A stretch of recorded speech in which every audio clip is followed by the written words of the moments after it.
Testing. Testing. Car stereo. Output, speaker output. Input to 024 ng transformer. Bali, reverse lang, reverse. So, 024 input. Step up voltage, yung output ng ng car stereo. Step up niya lang para mataas yung BRMS output. 10 ground.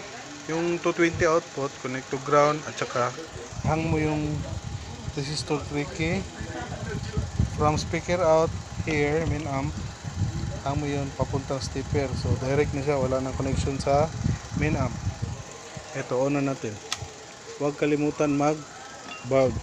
No MOSFET on LED. Kaso if in case may shorted or something sa experiment, at least safe. Cable yung up. Yan.